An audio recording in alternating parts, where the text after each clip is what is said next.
Hello students, welcome back to our channel. आज हम start करने वाले हैं क्लास 12 बिजनेस स्टडीज का चैप्टर 5 ऑर्गेनाइजिंग का पार्ट 4। अब हम देखते हैं connection between the authority, responsibility and accountability. सबसे पहले आता है अथॉरिटी इज असाइन। तो मैनेजर एम्प्लॉयज को अथॉरिटी असाइन करता है, यानी उसे डिसीजन लेने और काम करने की पावर दी जाती है। सेकेंड पॉइंट आता है रिस्पांसिबिलिटी इज एक्सेप्टेड। जब एम्प्लॉयज को अथॉरिटी मिल जाती है तब वो उस काम के लिए रिस्पॉन्सिबिलिटी एक्सेप्ट करता है, मतलब उस काम को कंप्लीट करना उसकी ड्यूटी बन जाती है। अब आते हैं third point, accountability is enforced. और लास्ट में आती है अकाउंटेबिलिटी। इसका मतलब है कि एम्प्लॉयज को अपने काम के रिजल्ट के लिए आंसरेबल रहना पड़ता है। एक लाइन में या सिंपल लाइन में समझे तो authority is assigned, responsibility is accepted और अकाउंटेबिलिटी इज एनफोर्स।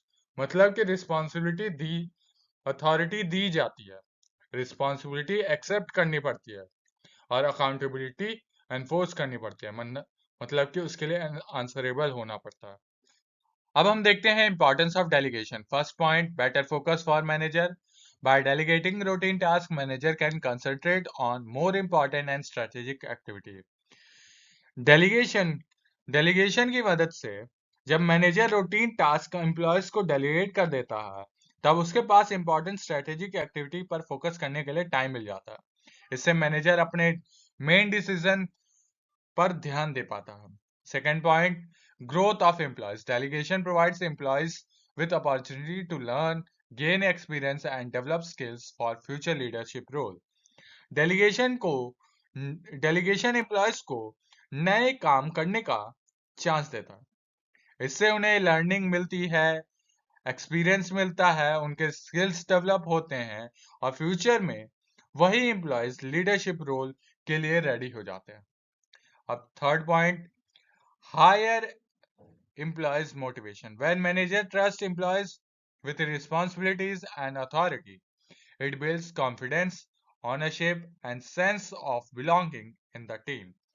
इसका मतलब यह है कि जब मैनेजर पर एम्प्लॉयज पर ट्रस्ट करता है तो उन्हें अथॉरिटी और रिस्पॉन्सिबिलिटी देता है, तो उसका कॉन्फिडेंस बढ़ता है, उन्हें ऑनरशिप का फीलिंग आता है, वो और भी मोटिवेट होकर काम करते हैं।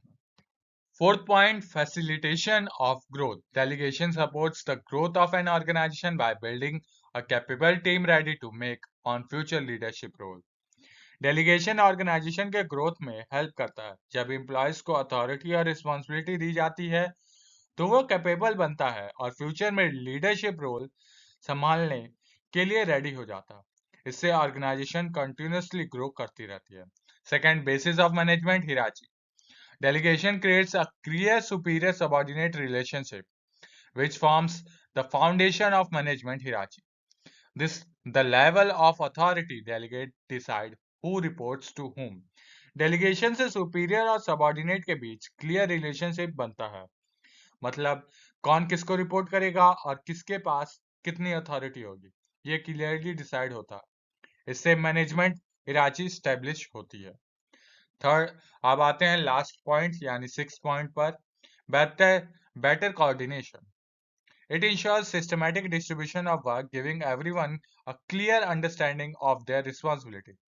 This eliminates duplication of work and ensures effective coordination across the organization. Delegation में काम को सभी एम्प्लॉयज के बीच सिस्टमैटिक डिस्ट्रीब्यूट किया जाता है। हर एम्प्लॉयज को अपनी रिस्पॉन्सिबिलिटी क्लियर होती है, इसलिए सेम वर्क रिपीट नहीं होती और सभी डिपार्टमेंट के बीच बेटर कोऑर्डिनेशन बना रहता है।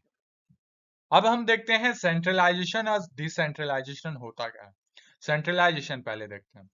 Centralisation means concentration of authority and decision making in the hand of few people, usually at the top level. Centralisation का मतलब होता है कि अथॉरिटी और डिसीजन मेकिंग पावर सिर्फ कुछ ही लोगों के पास होता है और जनरली ये टॉप लेवल के पास होता है। यानी ऑर्गेनाइजेशन के मेजर डिसीजन टॉप लेवल ही लेते हैं, लोअर लेवल के एम्प्लॉयज के पास डिसीजन लेने का कोई पावर या बहुत कम होता है। अब हम बात करते हैं डिसेंट्रलाइजेशन की। Decentralisation is Distribution. Decentralization is the systematic distribution of authority and decision making at all level of management.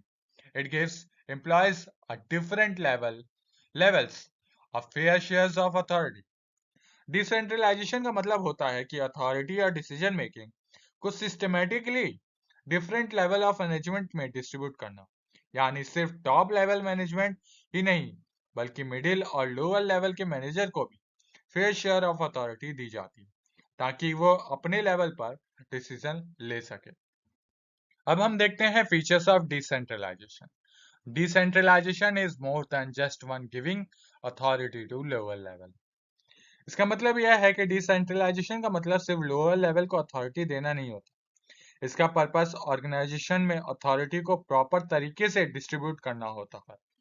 Second point, it involves giving authority to selected people as per their suitability. Decentralisation या authority हर employees को नहीं दी जाती, सिर्फ उन्हीं employees को authority दी जाती है जो सुटेबल होते हैं और जो उस रिस्पॉन्सिबिलिटी को हैंडल कर सकते हैं। Third point, it is based on the trust that employees are skilled, capable and responsible. Decentralisation की इस बात पर बेस्ड करता होता है कि एम्प्लॉय स्किल्ड, कैपेबल और रिस्पॉन्सिबल होता है, इसलिए मैनेजर उन पर ट्रस्ट करके अथॉरिटी देता है। Fourth point, it means that employees are middle and lower employees at middle and lower level can take decision and are held responsible for them. इसका मतलब यह है कि इसमें मिडिल लेवल और लोअर लेवल मैनेजर को भी डिसीजन लेने का राइट दिया जाता, साथ ही उन डिसीजन की रिस्पॉन्सिबिलिटी भी उनकी होती है। Fifth point, decentralisation accepts that decision making can not be done only by top management. Decentralisation ये मानता है कि सारे डिसीजन सिर्फ टॉप मैनेजमेंट ही नहीं ले सकते, डिफरेंट लेवल के मैनेजर भी अपने लेवल पर डिसीजन ले सकते हैं। अब बात करते हैं last point, top management gives only important decision with themselves and transfer the rest of to lower level. Top management सिर्फ मैनेजर और इंपॉर्टेंट डिसीजन अपने पास रखती है, बाकी रूटीन डिसीजन लोअर लेवल को ट्रांसफर कर देते हैं। अब हम देखते हैं relation between delegation and decentralisation. Delegation is essential in every organization, while decentralization is a choice. इसका मतलब यह है कि हर ऑर्गेनाइजेशन में डेलीगेशन जरूरी होता है क्योंकि मैनेजर अकेले सारा काम नहीं कर सकता, लेकिन डिसेंट्रलाइजेशन कंपलसरी नहीं होता। यह मैनेजर की चॉइस होती है कि अथॉरिटी को डिफरेंट लेवल पर डिस्ट्रीब्यूट करना है या नहीं। अब बात करते हैं decentralisation. Decentralization is the next step of delegation. In delegation, authority is passed to few peoples, whereas in decentralization, authority is distributed among many peoples. इसका मतलब यह है कि डिसेंट्रलाइजेशन को डेलीगेशन का नेक्स्ट स्टेप माना जाता है। डेलीगेशन में अथॉरिटी सिर्फ कुछ सेलेक्टेड एम्प्लॉयज को दी जाती है, लेकिन डिसेंट्रलाइजेशन में अथॉरिटी ऑर्गेनाइजेशन के डिफरेंट लेवल और बहुत सारे एम्प्लॉयज के बीच डिस्ट्रीब्यूट की जाती है। अब हम देखते हैं difference between delegation and decentralisation. First, nature. Delegation एक मैंडेटरी प्रोसेस है क्योंकि कोई भी मैनेजर सारे काम अकेले नहीं कर सकता। और डिसेंट्रलाइजेशन एक वॉलंटरी पॉलिसी है, जैसे टॉप मैनेजमेंट अपनी मर्जी से अडॉप्ट कर सकता है। Second, freedom to act. Delegation में सबऑर्डिनेट को लिमिटेड फ्रीडम मिलती है क्योंकि फाइनल कंट्रोल सुपीरियर के पास होता है, जबकि डिसेंट्रलाइजेशन में एम्प्लॉयज को डिसीजन लेने की ज्यादा फ्रीडम दी जाती है। Third, status. डेलीगेशन की एक टेम्परेरी अरेंजमेंट होती है जो किसी स्पेसिफिक टास्क के लिए किया जाता है। डिसेंट्रलाइजेशन ऑर्गेनाइजेशन की परमानेंट पॉलिसीज होती है।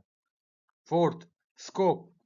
डेलीगेशन का स्कोप लिमिटेड होता है, ये कुछ एक्टिविटीज और एक या कुछ सबऑर्डिनेट तक ही सीमित रहती है, जबकि डिसेंट्रलाइजेशन का स्कोप वाइड होता है, ये कई एक्टिविटीज और कई डिपार्टमेंट पर लागू होते हैं।